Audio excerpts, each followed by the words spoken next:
അവരുടെ മുന്നേ ഉള്ള ക്ലാസ്സുകാർക്കായിരുന്നു നാടകം ചെയ്യിക്കുന്നത്. അപ്പോൾ ഇയാൾ അന്നേ വന്ന് പറയുമായിരുന്നു എനിക്ക് നാടകത്തിൽ അഭിനയിക്കണം. അപ്പോൾ ഞാൻ ചോദിക്കാതെ മോൻ എങ്ങനെ അഭിനയിക്കാനാ, ബാക്കിയുള്ളവരുടെ കൂട്ടം മക്കൾക്ക് പറ്റത്തില്ലല്ലോ എന്ന് പറഞ്ഞു.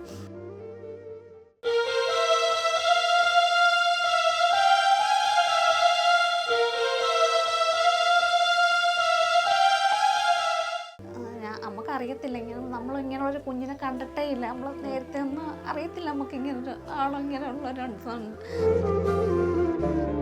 ഞാനും ഒരു അമ്മയാണ്. അപ്പോൾ എനിക്ക് പെട്ടെന്നത് നമുക്ക് അതെന്താ പറയുക റിലേറ്റ് ചെയ്യും.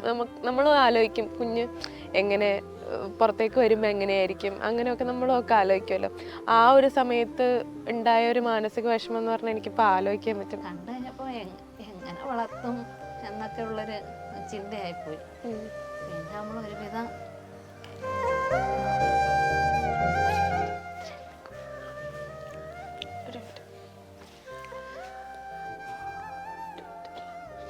ടിഷ്യൂ എന്തെങ്കിലും ഉണ്ടോ?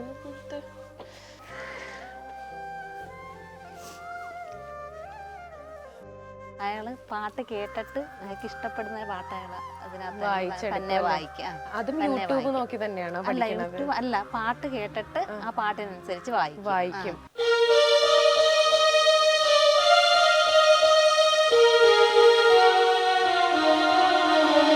അതിനകത്ത് ഞാൻ ടി വിയിലൊക്കെ കേൾക്കുന്ന പാട്ടൊക്കെ അനുസരിച്ച് ചുമ്മാ ഇങ്ങനെ വായിച്ചു നോക്കിയപ്പോൾ സാമ്യം ഉണ്ടായിരുന്നു.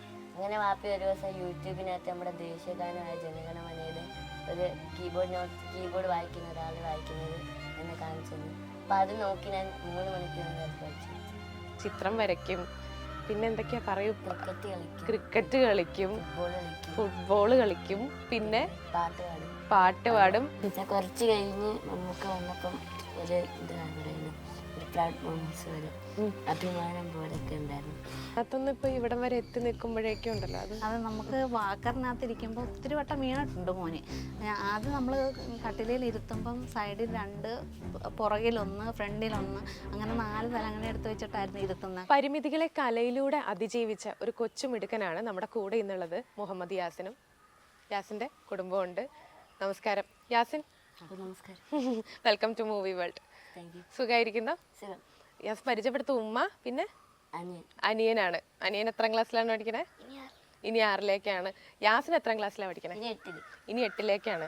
ഇതിന്റെ ഇടയിൽ ഒരു റെക്കോർഡൊക്കെ ഉണ്ടായിരുന്നില്ലേ? ഒരു റെക്കോർഡ് ഹോൾഡറാണ്. കണ്ണ് കെട്ടിക്കൊണ്ട് കീബോർഡ് വായിച്ചിട്ടുണ്ടായിരുന്നു. അത് എത്രാമത്തെ വയസ്സിലായിരുന്നു? വയസ്സിലായിരുന്നു. ഇപ്പൊ യാസിനെ നമുക്ക് പ്രേക്ഷകർക്കൊന്ന് മനസ്സിലാക്കാൻ വേണ്ടി ഒരു പാട്ട് നമുക്കൊന്ന് കീബോർഡിൽ പ്ലേ ചെയ്യാൻ പറ്റുമോ? ഓക്കെ.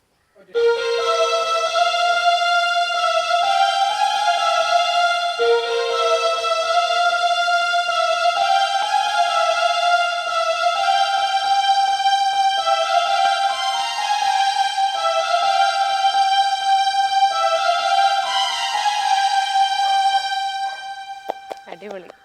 ഇപ്പൊ എത്രാമത്തെ വയസ്സിലോട്ടാണ് ഈ കീബോർഡ് പ്ലേ ചെയ്യാൻ തുടങ്ങിയത്? യൂട്യൂബ് നോക്കിയാട്ടോ യാസിൻ പഠിച്ചത് കീബോർഡ്. അത് തന്നെ വലിയ കാര്യമാണ്. പറയൂ യാസിൻ. 2020 നമ്മുടെ ലോക്ക്ഡൗൺ ആയ സമയത്ത് വാപ്പ ഒരു കളിപ്പാട്ടത്തിലൊരു ചെറിയൊരു കീബോർഡ് വാങ്ങിച്ചിട്ടുണ്ട്, കളിപ്പാട്ട കീബോർഡ്. അപ്പം അതിനകത്ത് ഞാൻ ടി വിയിലൊക്കെ കേൾക്കുന്ന പാട്ടൊക്കെ അനുസരിച്ച് ചുമ്മാ ഇങ്ങനെ വായിച്ചു നോക്കിയപ്പോൾ സാമ്യം ഉണ്ടായിരുന്നു. അങ്ങനെ വാപ്പി ഒരു ദിവസം യൂട്യൂബിനകത്ത് നമ്മുടെ ദേശീയഗാനമായ ജനഗണമനയുടെ ഒരു കീബോർഡ് വായിക്കുന്ന ഒരാൾ വായിക്കുന്നത് എന്നെ കാണിച്ചു തന്നു. അപ്പം അത് നോക്കി ഞാൻ 3 മണിക്കൂറിൽ അത് പഠിച്ചു. 3 മണിക്കൂർ കൊണ്ടാണ് ആളത് പഠിച്ചു തീർത്തത്. ഇതൊക്കെ കേട്ടപ്പോൾ ഇത് ഈ ഒരു 3 മണിക്കൂർ കൊണ്ടെന്ന് പറയുമ്പോഴത്തേന് ചില്ലറ കാര്യമല്ല. ഉമ്മ പറയോ ആ 3 മണിക്കൂർ കൊണ്ടാണ് ആള് പഠിച്ചു തീർത്തത്. എങ്ങനെ തോന്നി?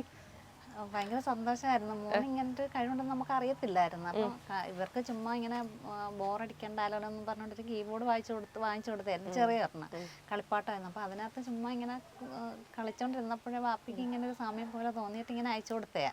അന്ന് ഓൺലൈനായിട്ടായിരുന്നു സ്കൂളിലെ പരിപാടി. അപ്പം അന്ന് വായിച്ച് എല്ലാവർക്കും ഇഷ്ടപ്പെട്ട് അങ്ങനെ പിന്നെ അങ്ങനത്തെ കാലിബർ ഉണ്ടല്ലോ എന്നുള്ളത് മനസ്സിലാക്കി. പിന്നെ ഓരോന്ന് അയാളിങ്ങനെ യൂട്യൂബിനകത്ത് നോക്കി ഓരോന്ന് വായിച്ച് ഇപ്പോൾ നമ്മൾ അതിൻ്റെ ഇടയ്ക്ക് നമ്മൾ പഠിപ്പിക്കാൻ വിട്ടായിരുന്നു. പഠിപ്പിക്കാൻ പോയി കഴിഞ്ഞപ്പോഴത്തേന് ഇയാൾക്ക് പഠിക്കാനുള്ളൊരു സമയം കിട്ടുന്നില്ല. നമ്മൾ ആദ്യം തന്നെ ഇത് വായിച്ചു കഴിഞ്ഞപ്പോഴത്തേനും നമ്മൾ ഒരു ചാനലിനകത്ത് വിളിച്ച് അങ്ങനെ പരിപാടിക്ക് പോയത്. പിന്നെ അത് കഴിഞ്ഞപ്പോഴത്തേനും ഇനിയൊക്കെ അങ്ങനെ ഓരോ ഷോയ്ക്കകത്ത് പങ്കെടുക്കാൻ പറ്റിയ. പിന്നെ അതങ്ങ് മുടങ്ങി, ആ പഠിത്തം അങ്ങ് മുടങ്ങി. പിന്നെ ഇയാൾ പിന്നെ എല്ലാം ഇപ്പം യൂട്യൂബിനകത്ത് നോക്കിയാൽ ഓരോ പാട്ട് എടുക്കുന്നത്. പിന്നെ ഇപ്പം അയാൾ പാട്ട് കേട്ടിട്ട് അയാൾക്ക് ഇഷ്ടപ്പെടുന്ന പാട്ട് അയാൾ അതിനകത്ത് തന്നെ വായിക്കും. അതും യൂട്യൂബ് നോക്കി തന്നെയാണോ അല്ല, യൂട്യൂബ് അല്ല, പാട്ട് കേട്ടിട്ട് ആ പാട്ടിനനുസരിച്ച് വായിക്കും. അത് ഇഷ്ടപ്പെടുവാണെന്നുണ്ടെങ്കിൽ ആ പാട്ട് അയാൾ അത് പഠിച്ചെടുക്കും, തന്നെ വായിച്ചെടുക്കും. അപ്പൊ ഈ നോട്ട്സ് ഒക്കെ എങ്ങനെയാ, ആരെങ്കിലും പറഞ്ഞു തരുമോ? ആരാ പറഞ്ഞുതരാ? അന്ന് പോയപ്പം ഒരു സാറ് പഠിപ്പിച്ചു തന്നായിരുന്നു. അത് പിന്നെ ആ ഒരു നോട്ട്സ് വെച്ചിട്ടാണ് എല്ലാം. അല്ല, ഇപ്പൊ പാട്ട് കേൾക്കുമ്പം ആ പാട്ട് പോലെ തന്നെ ഇങ്ങനെ ഓരോ അങ്ങനെ വെച്ച് നോക്കിയിട്ടാണല്ലേ പഠിക്കുന്നത്. അപ്പൊ ഇനി അപ്പൊ പഠിക്കാനായിട്ട് സമയമില്ല എന്നൊക്കെ പറഞ്ഞ് മാറി നിൽക്കാതെ ഇങ്ങനെ പഠിച്ചു നോക്കണം, അല്ലെങ്കിൽ ആരുടെയെങ്കിലും കീഴിൽ പോയി പഠിക്കണം, അങ്ങനെയൊക്കെ തോന്നിയിട്ടുണ്ടോ? ഇപ്പൊ പഠിക്കുന്നുണ്ടോ ആൾ? ഇപ്പൊ പഠിക്കുന്നില്ല, യൂട്യൂബ് നോക്കി തന്നെയാണല്ലേ പഠിക്കുന്നത്. അവിടെ ക്ലാസ്. അപ്പൊ ഇയാൾക്ക് പ്രോഗ്രാംസ് എല്ലാം കിട്ടുന്നത് ഞായറാഴ്ചയായിരിക്കും കൂടുതൽ. അപ്പൊ പിന്നെ അത് പോവാൻ പറ്റത്തില്ല, അത് മുടങ്ങി. വേറെ എന്തൊക്കെ കഴിവുകളുണ്ട്? ചിത്രം വരയ്ക്കും, പിന്നെ എന്തൊക്കെയാ പറയൂ? ക്രിക്കറ്റ് കളിക്കും, ഫുട്ബോൾ കളിക്കും, പിന്നെ പാട്ട് പാടും. പിന്നെ വേറെന്തോ കൂടി ഉണ്ടായിരുന്നല്ലോ? പടം വരയ്ക്കും, പിന്നെ അഭിനയിക്കും. അതാണ് ഞാനിങ്ങനെ കണ്ടിട്ടുണ്ടായിരുന്നത്. അതിന്റെ വീഡിയോ, ചെറിയൊരു വീഡിയോ ഞാനിങ്ങനെ കണ്ടിട്ടുണ്ടായിരുന്നു. പൂതപ്പാട്ടിന്റെ ചെറിയൊരു ക്ലിപ്പ് ഞാനിങ്ങനെ കണ്ടിട്ടുണ്ടായിരുന്നു. ഈ അഭിനയിക്കുന്നുള്ളത് എങ്ങനെയാ മനസ്സിൽ തോന്നി എനിക്ക് അഭിനയിക്കാൻ പറ്റും, അല്ലെങ്കിൽ ആ ഒരു കോൺഫിഡൻസ് എപ്പോഴുണ്ടായ? കോൺഫിഡൻസ് എന്ന് വെച്ചാൽ സ്കൂളിൽ ഇപ്പം നാടകത്തിന്റെ കലോത്സവം ഉണ്ടായിരുന്നല്ലോ. അപ്പൊ നാടകത്തിന്റെ ഓഡീഷന് അവിടെ വന്നായിരുന്നു. അപ്പൊ ചുമ്മാ അവര് അഭിനയിക്കുന്ന കാണാൻ വേണ്ടി ചുമ്മാ പോയപ്പം അവിടുത്തെ സാറ് പറഞ്ഞു ഒന്ന് അഭിനയിച്ചു നോക്കാൻ പറഞ്ഞു. അപ്പൊ അഭിനയിച്ചു നോക്കിയപ്പോ ശരിയായി. ഉമ്മ എന്തായിരുന്നു പറഞ്ഞത്? അഭിനയിക്കാൻ പോകുമ്പോഴേക്കൊക്കെ വേണോ എന്നൊക്കെ ചോദിച്ചിട്ടുണ്ടായിരുന്നു. ഞാനങ്ങനെ പറഞ്ഞിട്ടുണ്ട്. പക്ഷെ ആ പഠിപ്പിക്കുന്ന സാറ് ഇവന്റെ ആ ഒരു രീതിയിലോട്ട് ആ ഒരു ക്യാരക്ടറിനെ മാറ്റി. എന്നിട്ട് മോനെ ചെയ്യാൻ പറ്റുന്ന രീതിയിലാ അവര് ചെയ്ത് സെറ്റ് ചെയ്തെടുത്തത് അല്ലേ? അപ്പോഴേക്കും ഇത് സ്റ്റേജിൽ കാണുമ്പോൾ ഉള്ളൊരു ഫീല് വേറെ തന്നെയാ. ഇപ്പൊ ഇത്ര നാള് കീബോർഡൊക്കെ വായിക്കുന്നത് കണ്ടിട്ടുണ്ടാവും, അല്ലാണ്ട് ഇങ്ങനെ അഭിനയിക്കുന്നതൊക്കെ ആ ഒരു ക്യാരക്ടറായിട്ട്. നേരത്തെ പറയുമായിരുന്നു ഇങ്ങനെ നാടകം സ്കൂളിൽ ഇങ്ങനെ പ്രാക്ടീസിന് വരുമ്പോഴത്തേന് ഇവർക്ക് ആ ഒരു സമയത്തപ്പം ചെയ്യിക്കുന്നില്ല, നാടകം ചെയ്യുന്നില്ലായിരുന്നു ഇവർക്ക്. ഇവരുടെ മുന്നേ ഉള്ള ക്ലാസ്സുകാർക്കായിരുന്നു നാടകം ചെയ്യിക്കുന്നത്. അപ്പൊ ഇയാൾ അന്നേ വന്ന് പറയുമായിരുന്നു എനിക്ക് നാടകത്തിൽ അഭിനയിക്കണം. അപ്പൊ ഞാൻ ചോദിക്കാതെ മോൻ എങ്ങനെ അഭിനയിക്കാനാ, ബാക്കിയുള്ളവരുടെ കൂട്ടം മക്കൾക്ക് പറ്റത്തില്ലല്ലോ എന്ന് പറഞ്ഞു. പിറ്റേ വർഷമായപ്പം ഇവരുടെ ക്ലാസ്സിലെ പിള്ളേരെ സെലക്ട് ചെയ്യാൻ നേരത്തെ ഇയാൾ ചെന്നിരുന്നപ്പോഴാ ഇയാൾക്ക് അഭിനയിക്കണം. എപ്പോഴും പറയും, ഇവിടെ വന്ന് പറയും ഞാൻ കയറട്ടെ, നാടകത്തിന് കയറട്ടെ എന്ന് ചോദിക്കുമായിരുന്നു. അപ്പം പ്രാക്ടീസ് അവര് സെലക്ഷൻ ആക്കാൻ നേരത്ത് ഇയാളെ കൊണ്ട് ചെയ്യിച്ച് നോക്കിയപ്പോൾ ഇയാൾ അവര് പറയുന്ന കൂട്ട് തന്നെ ചെയ്യുന്നുണ്ട്. ആ ഒരു മോഡുലേഷൻ, ആ സാറ് പറഞ്ഞു കൊടുക്കുന്ന മോഡുലേഷൻ എല്ലാം ഇയാൾ ചെയ്യുന്നുണ്ട്. അപ്പൊ അങ്ങനെ അവര് സെലക്ട് ചെയ്തിട്ട് ആ ഒരു ഉണ്ണി എന്നുള്ള ക്യാരക്ടറായിരുന്നു മോനുള്ള. അപ്പൊ അത് മോന്റെ ഒരു ലെവലിലോട്ട് അവര് കൊണ്ടുവന്ന് എന്നിട്ടാ അത് ചെയ്യിച്ചത്. അപ്പൊ വൈകുന്നേരങ്ങളിലാ പ്രാക്ടീസ് കൊടുക്കുന്നത്. അപ്പൊ ഞാൻ ചെല്ലുമായിരുന്നു കാണാന്. കണ്ടപ്പോ നമുക്ക് സന്തോഷമായിരുന്നു, അവന് ആ ഒരു കഴിവൂടെ ഉണ്ടല്ലോ എന്നുള്ളൊരു ഭയങ്കര സന്തോഷമായിരുന്നു. ഇപ്പൊ സ്കൂളിലേക്കൊക്കെ ചേർക്കുമ്പോഴൊക്കെ ഉമ്മക്ക് ടെൻഷൻ ഉണ്ടായിരുന്നു? ഞങ്ങൾക്ക് അറിയത്തില്ലായിരുന്നു. അതെ, ഞങ്ങള് ബഡ് സ്കൂളിൽ ചേർക്കാന്നുള്ളൊരു ഇതായിരുന്നു. അങ്ങനെ നമുക്കറിയത്തില്ല, നമ്മളിങ്ങനെയുള്ളൊരു കുഞ്ഞിനെ കണ്ടിട്ടേ ഇല്ല. നമ്മൾ നേരത്തെ ഒന്നും അറിയത്തില്ല നമുക്ക് ഇങ്ങനൊരു ഇങ്ങനെയുള്ളൊരു. അപ്പം ബഡ് സ്കൂളിൽ ചേർക്കാനായിട്ട് ഇങ്ങനെ ഇരുന്നപ്പം മോനെ 1ാം ക്ലാസ്സിൽ പഠിപ്പിച്ച ഒരു ടീച്ചർ വിളിച്ചിട്ട് പറഞ്ഞേ, മോനെ ഞങ്ങളൊക്കെ ഇനി അന്നേരം അവർ നോക്കിക്കോളാം, ഒന്നും അറിയണ്ടാന്ന്. പക്ഷെ നമുക്ക് എന്നാലും ടെൻഷനായിരുന്നു, എങ്ങനെ ഏതാണെന്നും അറിയത്തില്ലായിരുന്നല്ലോ. അപ്പം നമ്മൾ ഒന്നിക്കൊണ്ട് ചേർത്ത് കഴിഞ്ഞ് ആ ടീച്ചറിൻ്റെ കയ്യിലോട്ട് കൊടുത്തു കഴിഞ്ഞപ്പോഴത്തേനും നമുക്ക് സമാധാനമായി. ടീച്ചർ ആ ചോറ് വാരി കൊടുക്കുന്നതും ബാത്റൂമിൽ കൊണ്ടുപോകുന്നതും എല്ലാം ടീച്ചറായിരുന്നു. ഞാൻ അങ്ങോട്ട് ചെല്ലേ വേണ്ടായിരുന്നു. അപ്പോൾ ടീച്ചർ പറഞ്ഞു നിങ്ങളൊന്നും അറിയണ്ട, മോൻ്റെ കാര്യം ഞങ്ങൾ നോക്കിക്കോളാം. 1ാം ക്ലാസ് 1ലാണ് കൊണ്ട് ചേർക്കുന്നത്. LKGയിൽ കൊണ്ട് ചേർക്കാമെന്ന് പറഞ്ഞിട്ടായിരുന്നു മോൻ്റെ കൂടെ. അപ്പം മോനങ്ങ് നോക്കുമല്ലോ എന്നും പറഞ്ഞിട്ടുണ്ടായിരുന്നു. അപ്പോൾ ടീച്ചർ തന്നെ വേണ്ട, അവൻ്റെ 2 വർഷം പോവില്ലയോ, കുഞ്ഞിൻ്റെ 1ൽ തന്നെ ചേർത്താൽ മതിയെന്ന് പറഞ്ഞു. അങ്ങനെ 1ൽ കൊണ്ട് ചേർക്കുന്നത്.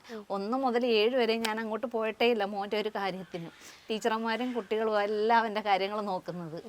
അതുപോലെ നല്ല സപ്പോർട്ടായിരുന്നു. ടീച്ചേഴ്സായാലും കുട്ടികളായാലും അവരെല്ലാവരും കളിക്കുന്നതായാലും കുഞ്ഞുങ്ങൾ ഈ മോനെ കൊണ്ടായിരുന്നു എല്ലാം മുൻനിർത്തിയായിരുന്നു കളിക്കുന്നതും. പിന്നെ അവിടെ പ്രോഗ്രാംസ് എന്തെങ്കിലും ഉണ്ടെങ്കിൽ അതെല്ലാം മോനെ മുൻനിർത്തിക്കൊണ്ടായിരുന്നു നടത്തുന്നത്. ഇപ്പൊ ഇവിടെ വന്നപ്പോഴാണെങ്കിലും അമ്മ എടുത്തു നടക്കുക ചെയ്യുന്നത്. അപ്പം അമ്മയ്ക്ക് ഒരു ടെൻഷൻ ഉണ്ടായിരുന്നോ, സ്കൂളിൽ പോകുമ്പോ തന്നെ കാര്യങ്ങൾ ചെയ്യാൻ പറ്റില്ല? ഇപ്പൊ ടീച്ചേഴ്സ് ഉണ്ട് എന്ന് പറഞ്ഞാലും നമുക്കുള്ളിൽ ഒരു ആദ്യമായിരിക്കുമല്ലോ, അവന് തന്നെ കാര്യങ്ങൾ പറയാനായിട്ട് മടി കാണും. അങ്ങനെ എന്തെങ്കിലും യാസിൻ വന്നിട്ട് ഉമ്മേനോട് പറഞ്ഞിട്ടുണ്ടായിരുന്നു? അങ്ങനെയുള്ള കാര്യങ്ങളൊന്നും അവൻ പറയത്തില്ല. കാരണം പിള്ളേരൊരു എന്താ വലുതായി കഴിഞ്ഞൊക്കെ ആ കുഞ്ഞുങ്ങളാ മോൻ്റെ കാര്യങ്ങളെല്ലാം നോക്കിയിരുന്നത്. കൊച്ചിലെ ടീച്ചർമാരായിരുന്നു കൊണ്ടുവന്നത്. പിന്നെ ഒരു പരുവായി കഴിഞ്ഞപ്പോഴത്തേന് കൂടെ പഠിക്കുന്ന കുട്ടികളായിരുന്നു. എന്ന് വെച്ചാൽ മോൻ 5-ലായപ്പം 6-ലെ കുട്ടികളായിരുന്നു എടുത്തോണ്ട് പോകുന്നത്. പിന്നെ അവരുടെ ക്ലാസ്സിലെ പിള്ളേർക്ക് ആ ഒരു പക്വത വന്നപ്പോഴത്തേന് പിന്നെ ക്ലാസ്സിലെ പിള്ളേരാ മോൻ്റെ കാര്യങ്ങളെല്ലാം നോക്കുന്നത്.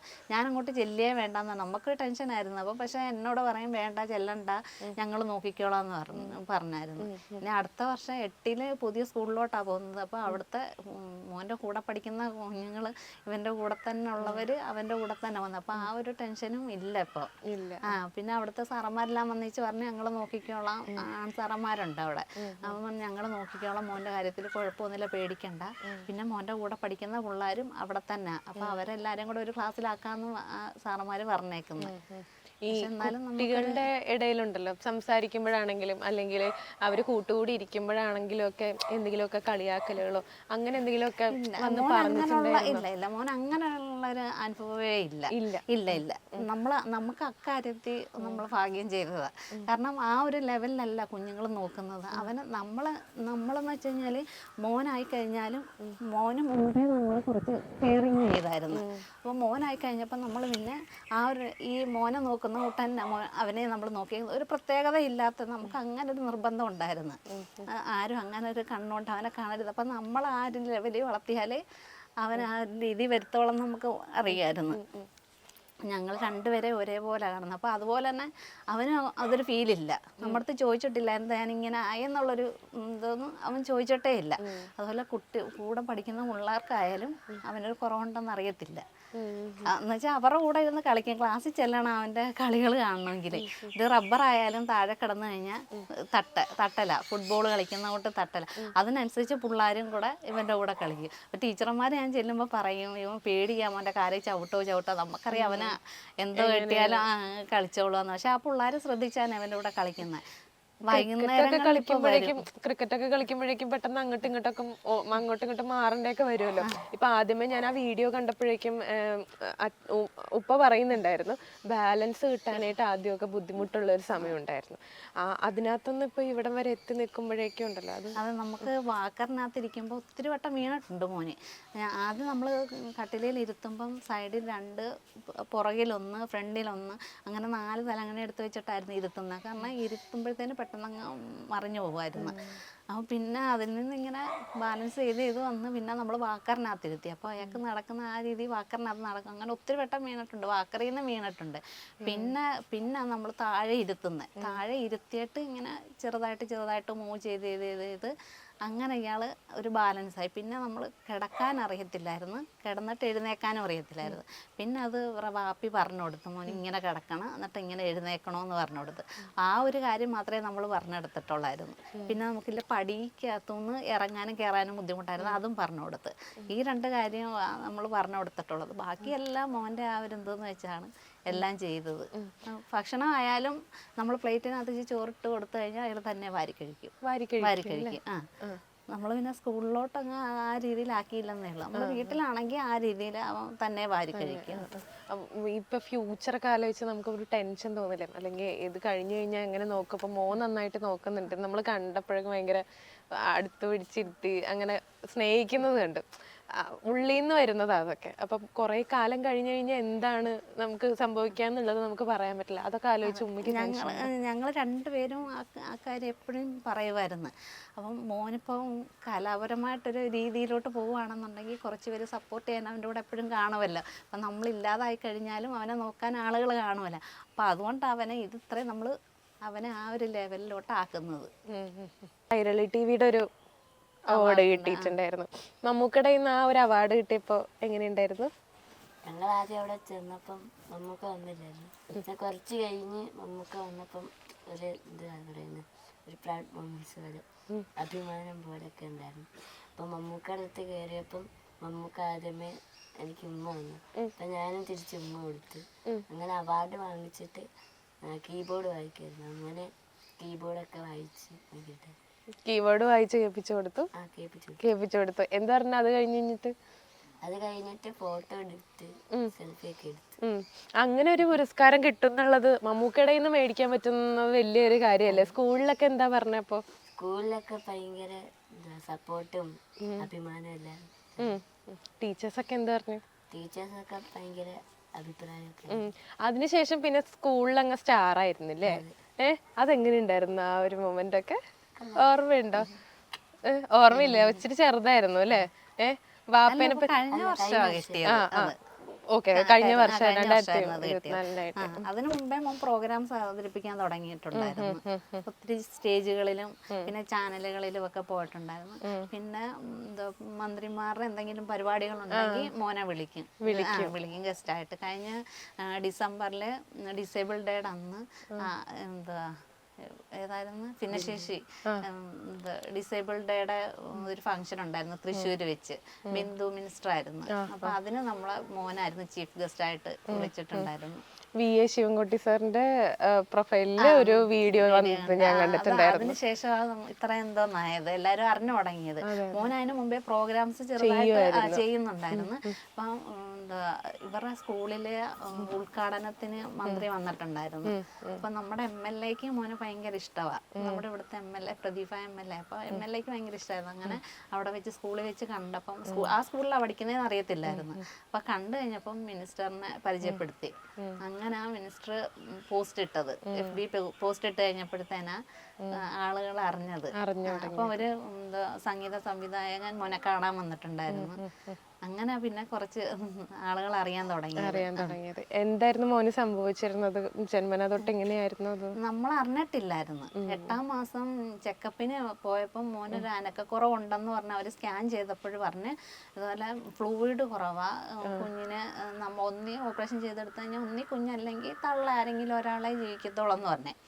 എന്നിട്ട് അവർ പിന്നെ എഴുതി തന്നു, തിരുവനന്തപുരത്തേക്ക് എഴുതി തന്നു. അങ്ങനെ ഞങ്ങൾ പിന്നെ പന്തളം ഒരു ഹോസ്പിറ്റലിലോട്ടാണ് കൊണ്ടുപോയത്. അപ്പോൾ അവിടെ ചെന്നപ്പോഴും അവർ പറഞ്ഞു ഫ്ലൂയിഡ് കുറവാന്ന് പറഞ്ഞു. അങ്ങനെ പിന്നെ 8ാം മാസത്തിൽ ഓപ്പറേഷൻ ചെയ്തെടുക്കുമായിരുന്നു മോനെ. അപ്പോൾ എടുത്തപ്പോഴാ ഇങ്ങനെ അന്ന് അറിഞ്ഞത്. ഞാനും ഒരു അമ്മയാ. അപ്പോൾ എനിക്ക് പെട്ടെന്നത് നമുക്ക് അതെന്താ പറയുക റിലേറ്റ് ചെയ്യും. നമ്മളും ആലോചിക്കും കുഞ്ഞ് എങ്ങനെ പുറത്തേക്ക് വരുമ്പോൾ എങ്ങനെയായിരിക്കും, അങ്ങനെയൊക്കെ നമ്മളൊക്കെ ആലോചിക്കുമല്ലോ. ആ ഒരു സമയത്ത് ഉണ്ടായ ഒരു മാനസിക വിഷമം എന്ന് പറഞ്ഞാൽ എനിക്കിപ്പോൾ ആലോചിക്കാൻ പറ്റും. എങ്ങനെയായിരുന്നു? സത്യം പറഞ്ഞാൽ നമ്മൾ അറിയുന്നില്ല ഇങ്ങനെ ഒരു കുഞ്ഞ് വരുന്നതെന്ന് അറിയത്തില്ലല്ലോ, നമുക്കറിയത്തില്ല. പ്രസവിച്ച് കഴിഞ്ഞപ്പം എന്നെ കാണിച്ചിട്ടില്ലായിരുന്നു.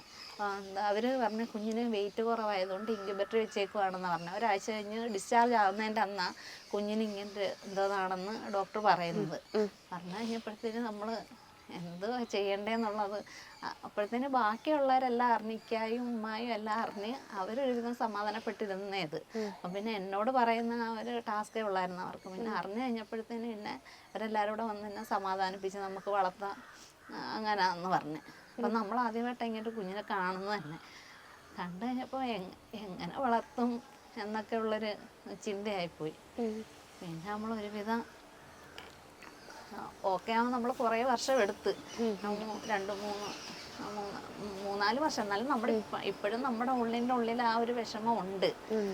പക്ഷെ നമ്മളത് തരണം ചെയ്യണമല്ലോ. അപ്പം പക്ഷെ നമുക്ക് കുറച്ചുകൂടെ ഒരു ധൈര്യമായി. അവൻ നമ്മളില്ലെങ്കിലും അവൻ ജീവിക്കും എന്നുള്ളൊരു രീതിയിലോട്ടായി. രണ്ടാമതൊരു കുട്ടി ഉണ്ടാവുമ്പോൾ ടെൻഷൻ ഉണ്ടായിരുന്നു. നമ്മളത് കാണിച്ചത് ഇപ്പോൾ വേറൊരു ഡോക്ടറിനായിരുന്നു. അപ്പോൾ ആ ഡോക്ടറോട് നമ്മളെല്ലാം പറഞ്ഞിട്ടുണ്ടായിരുന്നു. അപ്പം പിന്നെ അവരെല്ലാ സ്കാനിങ്ങും എന്നെ കാണിച്ചു തന്നു. എന്നിട്ട് പിന്നെ അതിൻ്റെ റിപ്പോർട്ടുകൾ വന്നിട്ട് പറഞ്ഞാൽ കുഴപ്പമൊന്നുമില്ല. പിന്നെ ജനിച്ചു കഴിയുമ്പോഴേ നമുക്ക് അറിയാൻ പറ്റത്തുള്ളൂ വളർച്ച ഉണ്ടോ ഇല്ല എന്നുള്ളത് അറിയാൻ പറ്റത്തുള്ളൂ എന്ന് പറഞ്ഞു. കിട്ടിക്കഴിഞ്ഞപ്പോൾ പിന്നെ മോനെ പ്രസവിച്ച് കഴിഞ്ഞപ്പോഴത്തേന് നമ്മളെല്ലാ ടെസ്റ്റുകളും ചെയ്തായിരുന്നു. ഇനി അടുത്ത കുഞ്ഞിന് ഇങ്ങനെ എന്തെങ്കിലും കുഴപ്പങ്ങൾ ഉണ്ടാവുമോ എന്നുള്ള ടെസ്റ്റ് ചെയ്തിട്ടുണ്ടായിരുന്നു. അപ്പൊ അതിനകത്തൊന്നും കുഴപ്പമൊന്നും ഇല്ലെന്നായിരുന്നു പറഞ്ഞത്. ഇവര് രണ്ടുപേരും എങ്ങനെയാ കൂട്ടും കളിയൊക്കെ? പറയൂ, രണ്ടുപേര് അനിയനുമായിട്ട് എങ്ങനെയാ? അനിയൻ ഹെൽപ്പ് ചെയ്യോ? എന്തൊക്കെ ചെയ്തു തരും? ക്രിക്കറ്റ് കളിക്കാൻ പറഞ്ഞാൽ ക്രിക്കറ്റ് കളിക്കും, ബോൾ തരും, TV വെച്ച് തരാൻ പറഞ്ഞാൽ TV വെച്ച് തരും. ഇപ്പൊ വന്നിരുന്നപ്പോഴേക്കും ഉണ്ടല്ലോ ഇങ്ങനെ ഒന്ന് അടുത്തൊക്കെ ഇരുന്ന് വന്നിരിക്കണം, എന്തെങ്കിലും വേണമെങ്കിൽ എടുത്തു കൊടുക്കാനൊക്കെ ആയിരിക്കും. ഇപ്പൊ കീബോർഡൊക്കെ വായിക്കാൻ കേൾപ്പിച്ചൊക്കെ കൊടുക്കാറുണ്ട്. അനിയൻ എന്തെങ്കിലുമൊക്കെ പാട്ട് പറയാറുണ്ടോ? ചേട്ടാ ഇത് വായിക്കുന്നു പറഞ്ഞിട്ട്, ഇക്ക ഇത് വായിക്കുന്നു പറഞ്ഞിട്ട് വായിച്ച് കേൾപ്പിച്ചു കൊടുക്കും. അനിയനെ മനസ്സിലേക്ക് ആലോചിക്കുമ്പോ ഏത് പാട്ടാ വന്നെ? അതൊന്ന് പ്ലേ ചെയ്യാവോ? അങ്ങനെ എന്തെങ്കിലും ഉണ്ടോ മനസ്സിൽ? ഇല്ല. എന്നാ അനിയന് ഇഷ്ടപ്പെട്ട ഏതെങ്കിലും പാട്ട്.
അടിപൊളി.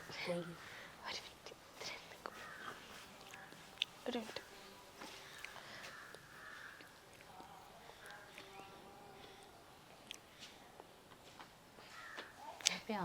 എന്താ?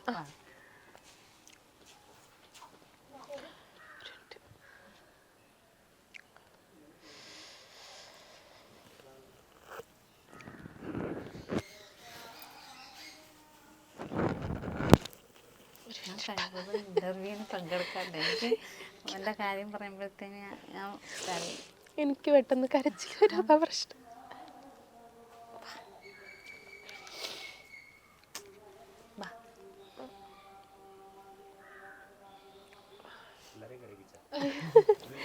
പാട്ട് പാടുമ്പോഴേ പെട്ടെന്ന് ടിഷ്യൂ എന്തെങ്കിലും ഉണ്ടെന്ന് നോക്കട്ടെ.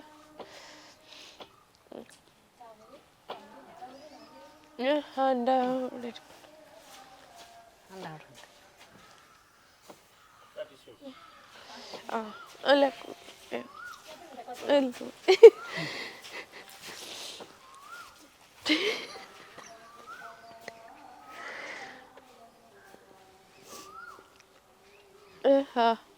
രണ്ടത് മാറ്റിക്കത് കണ്ടാനി പിന്നെ. അയ്യോ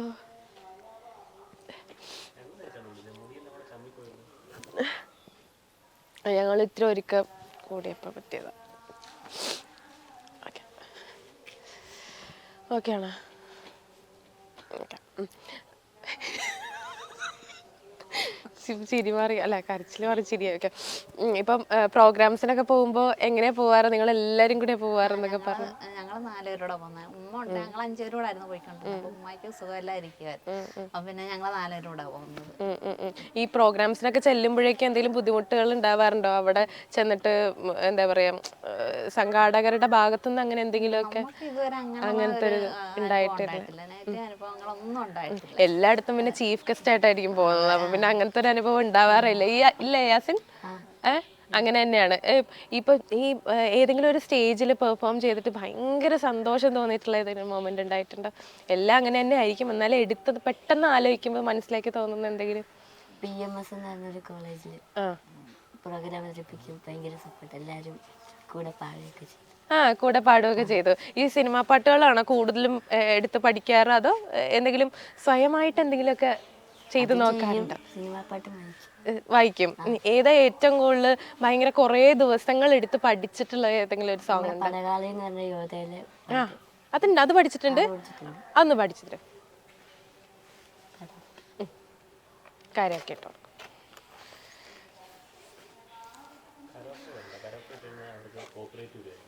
കോപ്പിറൈറ്റ് അടിക്കുമ്പോ ഓക്കെ ഓക്കെ ഓക്കെ ഓക്കെ. മറ്റേതും അപ്പൊ അതുപോലെ ഒന്ന് ഇത് ഇടാതെ ഒന്ന് എടുത്തോട്ടാടാ, ആദ്യം എടുത്തതല്ലേ.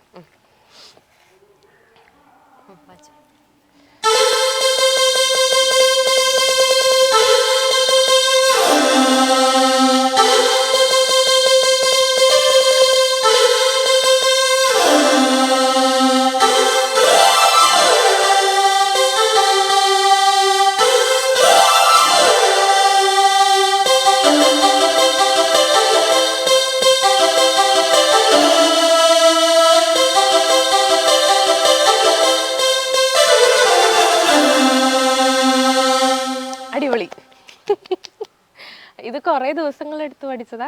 എത്ര ദിവസം എടുത്ത് പഠിക്കാൻ? അങ്ങനെ കുറച്ച് ദിവസമായി. എങ്ങനെ യൂട്യൂബ് നോക്കി ഇങ്ങനെ ഓരോന്നോ കേട്ട് പഠിക്കോ? രാത്രിയിലാണോ പഠിക്കാറ് അതോ രാവിലെ ഇരുന്ന് പഠിക്കോ? സ്കൂളിൽ പോയിട്ട് വരുമ്പം ഫ്രീ ടൈമിൽ വായിക്കും. ഈ പഠിക്കാനും ഇതിന്റെ ഇടയിലൊക്കെ എല്ലാത്തിനും കൂടെ സമയം കിട്ടാറുണ്ടോ? ഇപ്പൊ കൊറേ പരിപാടികളുണ്ടല്ലോ, ഡ്രോയിങ് ചെയ്യും, ക്രിക്കറ്റ് കളിക്കാൻ പോണം, ഇതിന്റെ ഇടയിൽ ഈ കീബോർഡ് വായിക്കണം, ഇതിനൊക്കെ സമയം കിട്ടാറുണ്ടോ? എങ്ങനെയാ ടൈമൊക്കെ മാനേജ് ചെയ്യാ? ടൈമൊക്കെ എന്ന് വെച്ചാൽ ഇപ്പം സ്കൂളിൽ നിന്ന് പോയിട്ട് വന്നിട്ട് ഇരുന്ന് പഠിക്കും, എന്നിട്ട് കീബോർഡ് വായിക്കും. അങ്ങനെ രാവിലെ എഴുന്നേറ്റ് കഴിഞ്ഞാൽ ആദ്യം ചെയ്യണ പരിപാടി എത്താ? അയ്യോ അതല്ല, ആ രാവിലെ തൊട്ട് എൻ്റെ ഭാഗത്തും തെറ്റുണ്ട്, സോറി.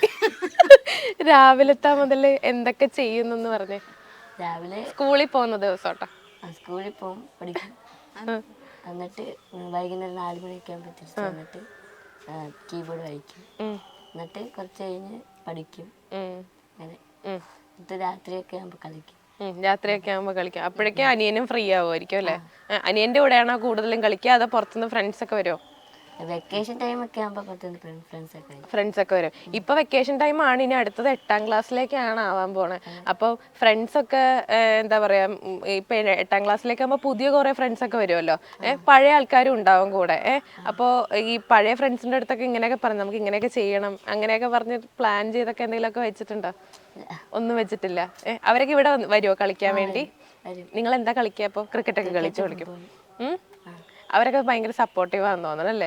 കുഞ്ഞിലേ തൊട്ട് പഠിക്കുന്ന ഫ്രണ്ട്സുകളുണ്ടോ? അതായത് കുറെ വർഷങ്ങളായിട്ട് 1ാം ക്ലാസ്സിലോട്ട് ആൾക്കാരുണ്ട്. അത് കഴിഞ്ഞിട്ട് ടീച്ചേഴ്സിനെയൊക്കെ കാണാനായിട്ട് പോവാറോ? അമ്മയൊക്കെ കൊണ്ടുപോകാറുണ്ടോ? ഈ പണ്ട് സ്കൂളിലൊക്കെ പഠിപ്പിച്ച ടീച്ചേഴ്സിനെയൊക്കെ കാണാൻ പോവാറുണ്ട്. ഈ സ്കൂളുകളിൽ ഇപ്പൊ ചീഫ് ഗസ്റ്റ് ആയിട്ടൊക്കെ പഠിച്ച ഏതെങ്കിലും സ്കൂളിലൊക്കെ പോയിട്ടുണ്ടായിരുന്നോ? അങ്ങനെ എന്തെങ്കിലും ഗസ്റ്റ് ആയിട്ട്? ഓ, അവിടെ തന്നെയായിരുന്നു അല്ലെ? ചെറിയ ക്ലാസ്സിലൊക്കെ പഠിപ്പിച്ച ടീച്ചേഴ്സുമായിട്ടൊക്കെ ഇപ്പോൾ കോണ്ടാക്ട് ഉണ്ടോ? അവരൊക്കെ എന്താ പറയാ? ഇപ്പൊ കൊറേ അവാർഡും കാര്യങ്ങളൊക്കെ കിട്ടിയിട്ടില്ലേ? റെക്കോർഡൊക്കെ കിട്ടി. അപ്പൊ അവരൊക്കെ എന്താ പറയാ? അവര് കമന്റ് ഒക്കെ ഇടും ഫേസ്ബുക്ക് ചാനലൊക്കെ. യൂട്യൂബ് ചാനൽ ഉണ്ടോ യാസിന്? യൂട്യൂബിൽ എങ്ങനത്തെ വീഡിയോസ് ഒക്കെ ഇടാറ്? അപ്പൊ യൂട്യൂബിൽ സ്റ്റേജ് പ്രോഗ്രാംസിന്റെ വീഡിയോസ് ഇടും, അങ്ങനെ ആശംസകളൊക്കെ പറയും. യാസിന്റെ വാപ്പയും കൂടി വന്നിട്ടുണ്ട് നമ്മുടെ കൂടെ. വാപ്പയുടെ പേര് ഷാനവാസ്. ഉമ്മയുടെ പേര് ഞാൻ ചോദിച്ചിട്ടുണ്ടായിരുന്നില്ല കേട്ടോ. ഷൈല. ഓക്കെ. ഇപ്പൊ വാപ്പയാണ് കൂടുതൽ നമ്മൾ സ്റ്റേജുകളിലൊക്കെ കണ്ടിട്ടുള്ളത്. പക്ഷെ ഉമ്മ പറഞ്ഞു ഞങ്ങൾ എല്ലാരും കൂടിയാണ് പോവുക. വാപ്പയാണ് കൂടുതലും സ്റ്റേജുകളിലൊക്കെ. എനിക്കെന്താ മമ്മൂട്ടിയുടെ ആ ഒരു വീഡിയോയില് ബാക്കിലോട്ട് ഇപ്പൊ വന്നപ്പോഴും പറഞ്ഞു വാപ്പയാണ് സംസാരിക്കുക അതിനേക്കാളും എന്ന് പറഞ്ഞിട്ടുണ്ടായിരുന്നു. യാസിന്റെ കൂടെയൊക്കെ ഇങ്ങനെ യാത്രകളൊക്കെ പോകുമ്പോഴാണെങ്കിലും പ്രോഗ്രാംസിനൊക്കെ പോകുമ്പോഴാണെങ്കിലും ഇപ്പോൾ ഒരുപാട് പേരായിട്ട് ഇങ്ങനെ പരിചയപ്പെടുമല്ലോ. അപ്പം യാസിന് ഇപ്പൊ കുറെ വീഡിയോസൊക്കെ വന്നതുകൊണ്ട് ഒരു സെലിബ്രിറ്റിയാണ്. അപ്പൊ എങ്ങനെ ഫീൽ ചെയ്യണം? ഞങ്ങളെ സംബന്ധിച്ചുള്ള ഇതൊന്നും നമ്മുടെ സ്വപ്നങ്ങളിൽ പോലും ഉണ്ടായിരുന്നതല്ല. മോനായിക്കഴിഞ്ഞ ഒരു 2.5 വയസ്സ് വരെ എപ്പോഴും പറയുന്നൊരു കാര്യമുണ്ട്, 2 വയസ്സ് വരെ മോനെ അനങ്ങാൻ പോലും പറ്റില്ല. അവനോട് സങ്കടപ്പെട്ട ദിവസങ്ങളായിരുന്നു. ഇപ്പോൾ നമ്മൾ സ്വപ്നം പോലും കാണാത്ത വലിയ വലിയ ആളുകളുടെ അടുത്തേക്ക് വലിയ വലിയ വേദികളിൽ അവരൊക്കെ ഒരുപാട് പേര് ഇഷ്ടപ്പെടുന്നു, സ്നേഹിക്കുന്നു എന്നൊക്കെ പറയുമ്പോൾ ഒത്തിരി സന്തോഷമാണ്, അഭിമാനമാണ്. അപ്പോൾ എവിടെ ചെന്നാലും ആളൊരു ഭയങ്കര എല്ലാവർക്കും ഭയങ്കര നമ്മളെ ഇപ്പം ഞങ്ങളുടെ കാലം കഴിഞ്ഞാലും അവനെ കാണാനും അവനെ കൊണ്ടുപോകാനും ആൾക്കാർ ഒരുപാട് ഉണ്ടെന്ന് അറിയുന്ന തീർച്ചയായിട്ടും ഒത്തിരി സന്തോഷവും സമാധാനവും നൽകുന്ന കാര്യമാണ്. തീർച്ചയായിട്ടും ഞങ്ങളുടെ കാലം കഴിഞ്ഞ് എന്ത് ചെയ്യുന്നൊക്കെ ഒത്തിരി സങ്കടപ്പെട്ടിട്ടുണ്ട്. ഇപ്പോൾ നമ്മൾ എവിടെങ്ങളിലൊക്കെ ചെല്ലുമ്പോഴത്തേക്ക് ഒത്തിരി ആളുകൾ വലിയ വലിയ മമ്മൂട്ടി ഉൾപ്പെടെയുള്ള അതുപോലെയുള്ള വലിയ വലിയ ആൾക്കാരെ അവനെ സ്നേഹിക്കുകയും എന്താ അവൻ്റെ അടുത്ത് അവനെ കൊണ്ട് അവരുടെ കാര്യങ്ങൾ കണ്ട് ഇഷ്ടപ്പെടാൻ സ്നേഹിക്കുന്ന ഒരുപാട് ആൾക്കാരുണ്ടെന്ന് അറിയുന്നത് ഒത്തിരി സമാധാനമാണ്. സന്തോഷത്തെക്കാളും ഒരു സമാധാനമുണ്ട്. ഈ യൂട്യൂബ് നോക്കിയിട്ട് കീബോർഡ് പഠിക്കുക, അത് എന്താ പറയുക, ഞാൻ നേരത്തെ ഉമ്മേനോടും കൂടെ പറഞ്ഞു അത് ചില്ലറ കാര്യമല്ല. എല്ലാവർക്കും അങ്ങനെ വല്ല ക്ലാസ്സുകളിലൊക്കെ പോയിട്ട് പഠിക്കുന്ന കുട്ടികളും ഉണ്ട്. അത് ഭയങ്കര സ്ലോ ആയിട്ടൊക്കെ പഠിക്കുക. ആള് 3 മണിക്കൂർ കൊണ്ട് പഠിച്ചു എന്ന് പറഞ്ഞു. അപ്പോൾ അതൊക്കെ ഒരു ദൈവം അനുഗ്രഹിച്ച് തന്നിട്ടുള്ള ഒരു കഴിവൊക്കെ തന്നെയാണ്. അപ്പോൾ ഇത് പ്രോത്സാഹിപ്പിക്കാൻ വേണ്ടി എന്തൊക്കെ ചെയ്തു കൊടുക്കുന്നുണ്ട് ഇപ്പോൾ? അല്ല ഒന്നും അങ്ങനെ നമ്മൾ പ്രത്യേകിച്ചൊന്നും ചെയ്തില്ല. ഇതും യാദൃശ്യമായിട്ട് കണ്ടതാണ്. ഇവന് കീബോർഡ് വായിക്കാൻ പറ്റും എന്നുള്ളൊരു ഒന്നും കണ്ട് യാദൃശ്യ ഒരു കളിപ്പാട്ടത്തിലാണ് തുടങ്ങുന്നത്. പിന്നെ ചെയ്യാൻ പറ്റും നമ്മൾ ഈ പാട്ട്, നമുക്ക് സംഗീതമായിട്ട് യാതൊരു ബന്ധമില്ല, പാട്ട് കേട്ടുള്ള ആ ഒരു ഒന്നും മാത്രമല്ല. അപ്പം ചില മിസ്റ്റേക്കുകൾ ഉണ്ടെങ്കിൽ നമ്മളിങ്ങനെ പറഞ്ഞു കൊടുക്കുക, അത് അങ്ങനെ അല്ലടാ, ഇതിങ്ങനെ ഒരു കേൾക്കുമ്പോൾ അങ്ങനെയല്ല എന്ന് പറഞ്ഞു, അത് മാത്രമേ ഉള്ളൂ. ബാക്കിയെല്ലാം പുള്ളി അങ്ങനെ തന്നെയാണ് പഠിക്കുന്നത്. പിന്നെ ഇപ്പോൾ പറഞ്ഞുകൊണ്ട് തന്നെ കൈ 10 വിരലുണ്ടെങ്കിലും വായിക്കാൻ കീബോർഡിൽ പെർഫോം ചെയ്യാൻ വളരെ ഈ വർഷങ്ങളായിട്ട് മോൻ്റെ പെർഫോമൻസ് കാണുമ്പോഴത്തേക്ക് ആൾക്കാർ വന്നിട്ട് നമ്മൾ കീബോർഡ് വായിക്കുന്ന വർഷങ്ങളായിട്ട് ചെയ്യുന്ന പ്രൊഫഷണലായിട്ട് പഠിച്ചിട്ട് ആൾക്കാരുണ്ട്. അവർ വന്നിട്ട് പറയും ഇത് ശരിക്കും അത്ഭുതമാണ്. കാരണം അവർ 10 പേരിലുണ്ടെങ്കിലും ഒരു പാട്ട് അതുപോലെ കീബോർഡിലേക്ക് കൊണ്ടുവരാൻ വലിയ പാടാണ്. അത് ബാക്ക്ഗ്രൗണ്ട് സ്കോർ ചെയ്യാൻ പറ്റുമായിരിക്കും, പക്ഷേ പാട്ട് അതുപോലെ തന്നെ കീബോർഡിൽ വലിയ പാടാണെന്നാണ് പറയുന്നത്. പക്ഷേ അവൻ തന്നെ പറയുന്നത് കേൾക്കാം, ഈ ചില പാട്ടുകൾ പണ്ട് വായിച്ച 38 പാട്ട് 40 പാട്ടുകൾ ഇപ്പോൾ വായിക്കും കീബോർഡിൽ. അതിന് പണ്ട് പഠിച്ച പാട്ടുകളൊക്കെ ചിലപ്പം സ്റ്റേജിൽ എല്ലാ പാട്ടും പെർഫോം ചെയ്യില്ല. അപ്പോൾ മേ ബി ലേറ്റസ്റ്റ് ഉള്ള പാട്ടിലായിരിക്കും ഇപ്പോൾ അടുത്തടുത്ത് വായിക്കുന്നത്. അപ്പോൾ ഇതൊക്കെ ഇരിക്കുമ്പോഴത്തേക്ക് ഈ പഴയ പാട്ടുകൾ വായിക്കുമ്പോൾ ആൾ മറന്നു പോകും. അപ്പോൾ ഇങ്ങനെ മേലോട്ട് നോക്കി കണ്ണടച്ചിരുന്നിട്ട് കൈ വെക്കുമ്പോൾ കറക്റ്റായിട്ട് അവസാനം ആ കീ ഏതാണെന്ന് കറക്റ്റായിട്ട് കിട്ടും. അങ്ങനെ ഈ കണ്ണ് കെട്ടിയിട്ട് വായിച്ചത് അതും ഒരു അത്ഭുതം തന്നെയാണ്. അതും യാദൃശ്യം ഇതുപോലെയാണ്. ഇയാള് നമ്മൾ കാര്യം പറഞ്ഞുകൊണ്ടിരിക്കുന്ന കൂട്ടില്ല, അത് ദേശീയഗാനവും വന്ദേമാതരമാണ് കീബോർഡിൽ വായിച്ചാൽ ദേശീയ റെക്കോർഡുള്ളത്. അത് ഇതുപോലെ കീബോർഡ് വായിക്കുന്ന കൂട്ടി നമ്മുടെ മുഖത്തൊക്കെ കാര്യം പറഞ്ഞുകൊണ്ടിരിക്കുമ്പോൾ വായിക്കുന്നുണ്ട്. അപ്പം കണ്ണ് കെട്ടി വായിക്കാൻ പറ്റുമെന്ന് തോന്നിയിട്ട് അങ്ങനെ കണ്ണ് കെട്ടി കൊടുത്തപ്പോൾ വായിച്ചു. അങ്ങനെയാണ് ഇന്ത്യ ബുക്ക് ഓഫ് റെക്കോർഡ്സ് കിട്ടുന്നത്. അതിനെങ്ങനെ അപ്ലൈ ചെയ്തതൊക്കെ? അന്ന് കോവിഡ് ടൈം ആയിരുന്നു, അന്ന് ഓൺലൈനായിരുന്നു. അവരുടെ വീഡിയോ വായിക്കുന്ന വീഡിയോ ലൈവായിട്ട് റെക്കോർഡ് ചെയ്തതിനകത്ത് അവരുടെ സൈറ്റിൽ പോസ്റ്റ് ചെയ്ത് കൊടുത്തിട്ട് അർബിനെ ഇങ്ങോട്ട് കോൺടാക്ട് ചെയ്തിട്ട് അങ്ങനെയാണ് അതായത്.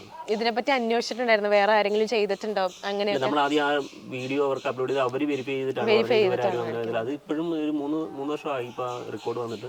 ഇപ്പോഴും അവരുടെ ഇൻഫർമേഷൻ വരും, ഇതുവരെ ആ ഒരു റെക്കോർഡ് ഇതുവരെ ആരും ബ്രേക്ക് ചെയ്തിട്ടില്ല എന്ന് പറഞ്ഞിട്ട്. ഇപ്പൊ എല്ലാരും പറയുന്ന ലോകത്ത് തന്നെ കൈവിരലില്ലാതെ കീബോർഡ് വായിക്കുന്ന ആളില്ല എന്നാണ് പറയുന്നത്. അപ്പൊ നമ്മുടെയും വലിയൊരു ആഗ്രഹം അങ്ങനെ ഒരു വേറെ ലെവലിലേക്ക് അങ്ങനെ ലോകം അറിയുന്ന ഒരാളായിട്ട് വരണമെന്നുള്ള ആഗ്രഹമാണ്. അതിനെല്ലാവരുടെയും സപ്പോർട്ട് വേണം. അതെ അതെ തീർച്ചയായും വേണം, അങ്ങനെയുള്ള വലിയ വലിയ വേദികൾ. അതെ, ഈ ഫിനിക്സ് പുരസ്കാരം കിട്ടിയപ്പോഴേക്കും ആ ഒരു സമയത്ത് വിളിച്ച് പറഞ്ഞിട്ടുണ്ടാവില്ല ആരെങ്കിലും ഇങ്ങനെ കോണ്ടാക്ട് ചെയ്തിട്ട് ഇങ്ങനെ അവാർഡുണ്ട് എന്ന് പറഞ്ഞപ്പോ ആദ്യം യാസിനോട് സംസാരിച്ചപ്പോ എന്തായിരുന്നു യാസിന്റെ റിയാക്ഷൻ? അതും ഇതുപോലെ പെട്ടെന്ന് ഒരു ദിവസം 2 വൈഫിനെയായിരുന്നു അന്ന് വിളിക്കുന്നത്, നേരിട്ട് വിളിക്കുന്നത്. അത് ആരോ ഇതുപോലെ പ്രോഗ്രാം കണ്ടിട്ട് അത് ക്രൂവിലുള്ള ആരോ മോന്റെ പേര് അവരായിട്ട് റെക്കമെൻഡ് ചെയ്തതാണ് ഫിലിംസിന്റെ അവാർഡിലേക്ക്. നമ്മൾ അറിഞ്ഞതൊന്നുമില്ല, ഇങ്ങനെ അവാർഡ് നമ്മൾ കാണുമെങ്കിലും എങ്ങനെ അപ്ലൈ ചെയ്യേണ്ടതെന്നൊന്നും നമുക്ക് അറിയില്ലായിരുന്നു. അപ്പൊ അങ്ങനെ അവിടെ നിന്ന് ഒരു അവാർഡ് ഡിക്ലെയർ ചെയ്യുന്നതിനൊരു 1 വീക്ക് മുമ്പാണ് വിളിച്ചിട്ട് പറഞ്ഞത് ഇതുപോലെ നോമിനേറ്റ് മോന്റെ പേര് ചെയ്തിട്ടുണ്ട്, ഫൈനലൈസ് ആയിട്ടില്ല, അത് അവിടെ വേദിയിലേ അറിയുള്ളൂ, മോൻ എന്തായാലും കൊണ്ടുവരണമെന്ന് പറഞ്ഞിട്ട്. അങ്ങനെ അവിടെ ചെന്നപ്പോഴും ഒരു 3 പേർക്ക് വേദിയിൽ വെച്ച് വിളിച്ചു പറയാണ്. അതിന് മുമ്പ് അറിഞ്ഞിട്ടുണ്ടായിരുന്നല്ലോ. എങ്ങനെയാ എന്തായിരുന്നു മനസ്സിൽ? എനിക്ക് കിട്ടണേതായിരുന്നു. ഭയങ്കര സന്തോഷം തോന്നിയ ഒരു നിമിഷമായിരുന്നു അല്ലേ ആ സ്റ്റേജിലേക്ക് വിളിക്കുന്ന ആ ഒരു സമയമൊക്കെ. അത് ഏറ്റവും വലിയ ആഗ്രഹം മമ്മൂട്ടിയെ കാണും. മമ്മൂക്കയുടെ ആദ്യം കീബോർഡ് വായിച്ചു തുടങ്ങുന്നത് തന്നെ പിന്നെ CBI ആ ഒരു BGM ഉണ്ടല്ലോ, ആ BGM വായിച്ചുകൊണ്ടാണ് തുടങ്ങുന്നത്. അപ്പൊ എല്ലാ ബർത്ത്ഡേക്കും മമ്മൂക്കയുടെ ബർത്ത്ഡേക്ക് ഇവൻ ഫേസ്ബുക്കിലൊക്കെ പോസ്റ്റ് ചെയ്തിടുമായിരുന്നു, ബർത്ത്ഡേ പറഞ്ഞുകൊണ്ട് BGM വായിച്ചിട്ട്. അന്ന് മമ്മൂക്കയുടെ മുന്നിൽ വെച്ചിട്ട് വായിക്കാൻ പറ്റി. CBI അത് വായിച്ചു. പിന്നെ മധുരരാജയിലെ മോഹമുന്തിരി പാട്ട് വായിച്ചു, ഭയങ്കര അഭിപ്രായമായിരുന്നു. മമ്മൂക്ക വിശേഷിച്ച അത്ഭുതമാണ് യാസിന്, എനിക്ക് യാസിന് പിന്നെ അസൂയ തോന്നുന്നൊക്കെ പറഞ്ഞിട്ട് പറഞ്ഞിരുന്നു വേദിയില്. നമുക്ക് മമ്മൂക്കയ്ക്ക് വേണ്ടിയിട്ട് ആ CBI ആ ഒരു BGM വായിച്ചാലോ? റെഡിയാണ് കേട്ടാ, അപ്പൊ തന്നെ റെഡിയാണ്.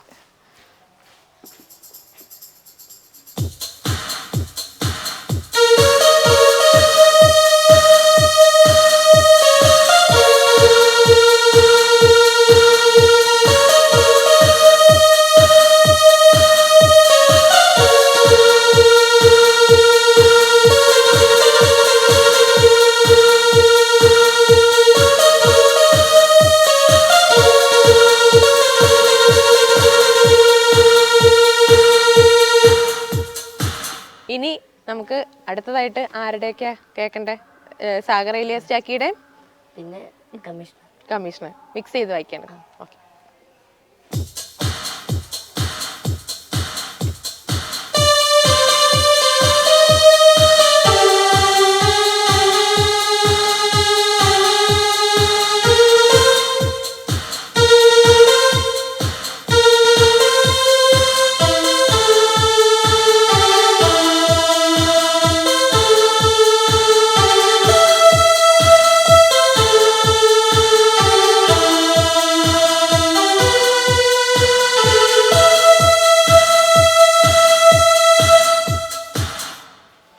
ഇതൊക്കെ എങ്ങനെയാ തന്നെ ഇരുന്ന് പഠിക്കുമല്ലേ?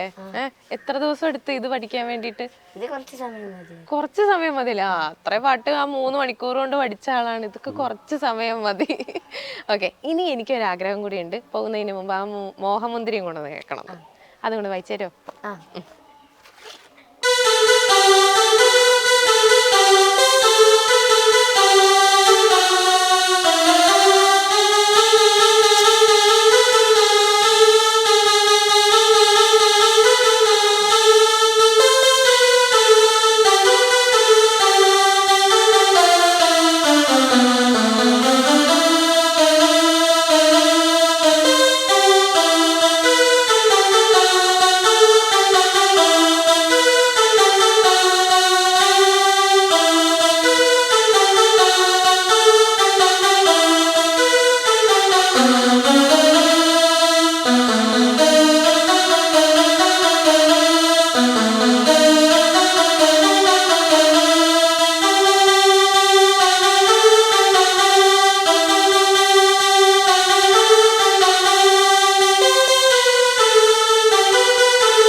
അടിപൊളി.